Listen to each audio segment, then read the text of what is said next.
Hello everyone, प्यारे बच्चों कैसे हैं? I hope you are fine. प्यारे बच्चों, आज का टॉपिक है अनसीन पैसेज। प्यारे बच्चों, अनसीन पैसेज आप किसी भी क्लास के स्टूडेंट हैं, चाहे आप प्यारे बच्चों 10th क्लास के स्टूडेंट, चाहे आप 12th क्लास के हैं, चाहे आप किसी भी कॉम्पिटेटिव एग्जाम की तैयारी कर रहे हैं, प्यारे बच्चों वीडियो को बिल्कुल स्किप नहीं करना है। प्यारे बच्चों, do not skip this video, क्योंकि प्यारे बच्चे इस वीडियो से आपके 8 नंबर कंप्लीट होने वाले हैं। कितने नंबर? 8 नंबर। 8 नंबर का कंप्लीट आपको इस वीडियो के माध्यम से बताऊंगा कि अनसीन पैसेज में हम 8 नंबर, ठीक है, 8 में से 8 कैसे प्राप्त करें, कैसे रिसीव करें, कैसे कलेक्ट करें 8 नंबर। प्यारे बच्चों, इस वीडियो के थ्रू हम देखेंगे कि अनसीन पैसेज बनाने का क्या कॉन्सेप्ट है, अनसीन पैसेज कैसे बनाया जाता है, उसे बनाने से पहले किन किन बातों पर ध्यान रखना चाहिए, इसका क्या स्ट्रक्चर रहेगा, क्या कॉन्सेप्ट रहेगा, सारी बातों पे इस वीडियो के माध्यम से, इस वीडियो के थ्रू हम, ठीक है, पूरा विश्लेषण जानेंगे और सारे कॉन्सेप्ट सीखेंगे। तो देखते हैं प्यारे बच्चे, टॉपिक है अनसीन पैसेज।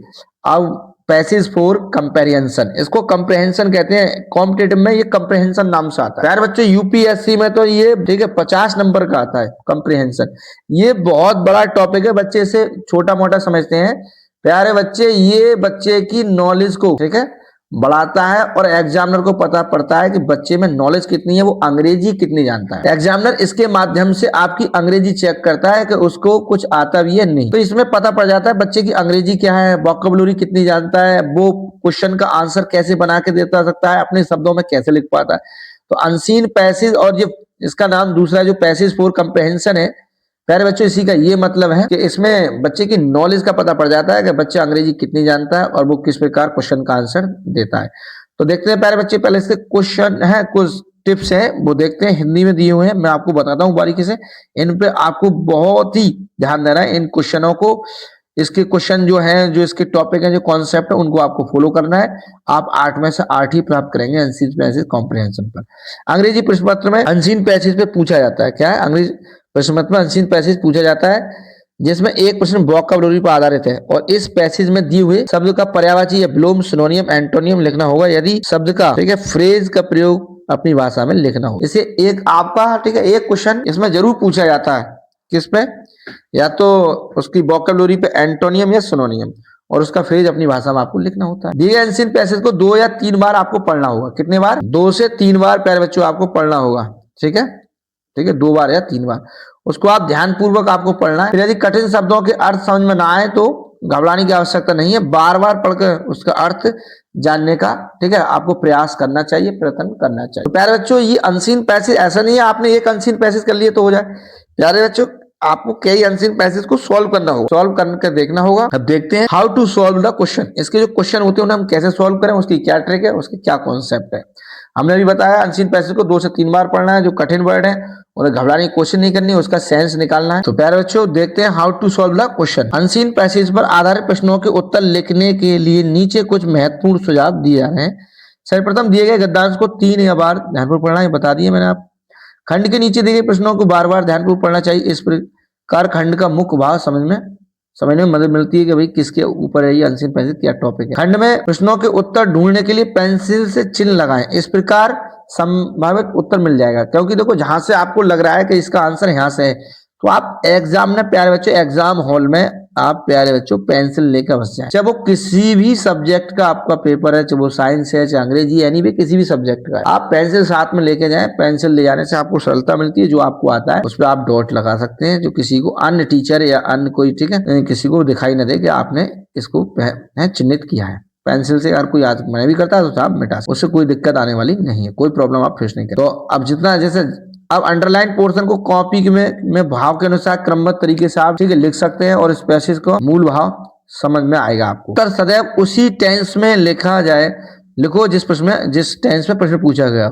जैसे सपोज करो हमारा प्रश्न पास्ट टेंस में हमारा क्वेश्चन पूछा गया है, तो इसका आंसर भी आपको पास्ट टेंस में ही देना होता है। पास्ट में क्वेश्चन तो पास्ट में उसका आंसर, उसी टेंस का हम प्रयोग करें। अब कह रहे हैं टॉपिक नंबर 6, खंड पर आधारित प्रश्नों के उत्तर देते समय छात्र प्राय खंड में दी गई भाषा का ज्यों का त्यों रख देते हैं और जो सर्वथा अनुचित है। अब खंड में आया, जैसे कोई अनसीन पैसेज है, उसको वहां से ज्यों का त्यों कर दिया, उसमें कोई बदलाव ना करा, उसकी पर्सन चेंज ना करें। पर्सन में तो आपको चेंजिंग करनी चाहिए।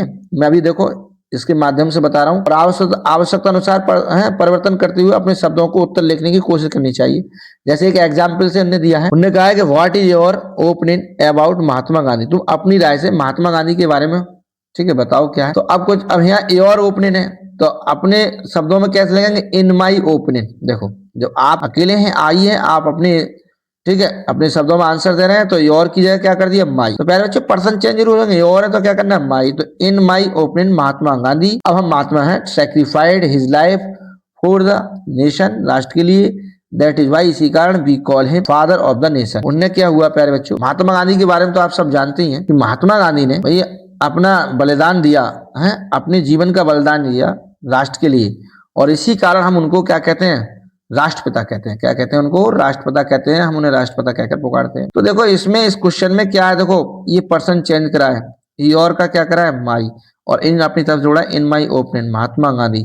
अब देखो ये जो क्वेश्चन है वो सिंपल प्रेजेंट में पूछा गया है, तो सिंपल प्रेजेंट में पूछा गया, मगर जो उनने जो बलिदान दिया था महात्मा गांधी ने, ठीक है, वो किस में दिया था भाई, जो जो पास्ट की बात है तो हम पास्ट में दर्शाया। हालांकि हम ऐसे भी करते हैं, गांधी सेक्रीफाइस, ठीक है, सेक्रीफाइस इन लाइफ, तो कोई भी दिक्कत नहीं थी। और बी कॉल, ये देखो हमने प्रेजेंट इंडेफिनिट बताया, be call him father nation, क्योंकि सत्य बात है, हमेशा प्रेजेंट इंडेफिनिट। तो प्यारे बच्चे इन बातों का आपको ध्यान रखना है, टेंस के बारे में ध्यान रखना है, उसके सेंस के बारे में ध्यान रखना है, ये चीजों पर ध्यान रहा तो आपको प्यारे बच्चों, अगर आपने इन चीजों को ध्यान में रखते हुए अनसीन पैसेज को सॉल्व करा तो आपको नंबर पूरे, और आपने मिस्टेक करी तो आपके नंबर कटते जाएंगे, नंबर कम मिलेंगे।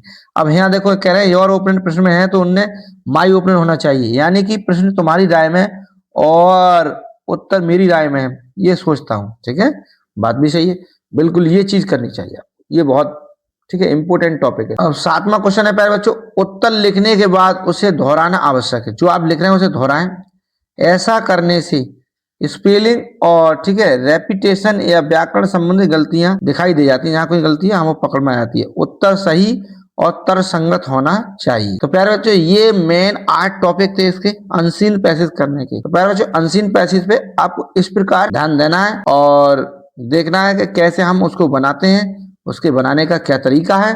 अब एक एग्जाम्पल के तौर देखते हैं, अनसीन पैसेज लेते हैं और उसे सॉल्व करके देखते हैं पहले। तो प्यारे बच्चों देखते हैं, अब मैंने एग्जाम्पल बताया तो आपको सेक्शन ए रीडिंग वाला पार्ट अनसीन पैसेज करके देखेंगे कि read the following passage carefully and answer the question that follow.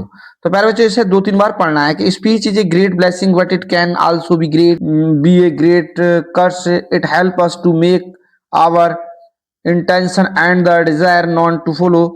It can also, if we use it carelessly, make our attitude completely understood. A slip of tongue or the use of an unusual word तो or an ambiguous word so and may create an, आपको ऐसे 2-3 बार पढ़ना है।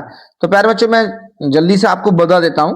अब जैसे इसका पहला क्वेश्चन है कि in what condition does speech become a blessing. तो कंडीशन डज स्पीच है, कंडीशन क्या है, बिकम ए ब्लेसिंग की क्या स्पीच है, क्या बताया गया, ठीक है, ब्लेसिंग आशीर्वाद के बारे में। तो देखो इसमें पीछे दिया गया है, तो आपको अपने शब्दों में लिखना है। देखो प्यारे बच्चों देखो यहाँ से दिया गया है, speech is a great blessing but it can also be great curse, it help us to make our, ठीक है, it help us to make our intention and desire not to follow। तो प्यारे बच्चों यहाँ से है कि speech is great but it can be also great, it help us, और अस करते make our, ठीक है, intention and desire not to follow। तो आपको यहाँ से लिखना है। तो प्यारे बच्चों इस प्रकार को आप लिखना है, जैसे कहीं आपको चेंजिंग करनी है तो आप चेंजिंग कर लें, हालांकि इसमें चेंजिंग करने के लिए कोई ऑप्शन आया ना मैं आपको बताता। अब दूसरा क्वेश्चन देखते हैं। अब कह रहे हैं how can speech be a great curse, how can speech be a great curse.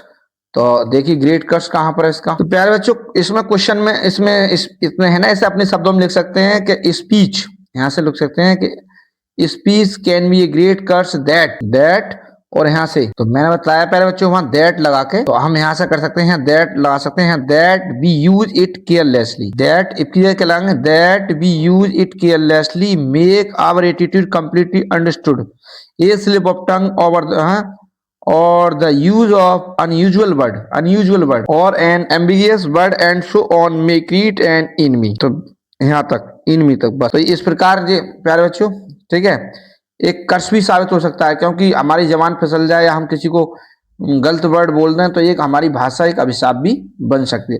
तो प्यारे बच्चों हमें इस प्रकार करना है। मैंने आपको 2 क्वेश्चन करके दिखाए और इन्हें अपने शब्दों में यूज करके दिखाया है। कैसे करेंगे? तो प्यारे बच्चों इस प्रकार आपको, ठीक है, ये इस प्रकार आपको पूरे नंबर मिलेंगे। ये आपकी इंटर में आती है, यानी कि इंटर में आती है 15 नंबर की। इंटर में कितने नंबर की है? 15 की। और हाई स्कूल में लगभग आपको 8 नंबर की है। ठीक है, तो प्यारे बच्चों इंटर में तो ये दूनी है और हाई स्कूल में 8 नंबर की है, तो इसको अच्छे से रेडी कर लें आप। प्यारे बच्चों आप हमारे चैनल पे नए हैं तो चैनल को सब्सक्राइब करें, वीडियो को लाइक करें और दोस्तों को शेयर करें। Thanks watching for this video.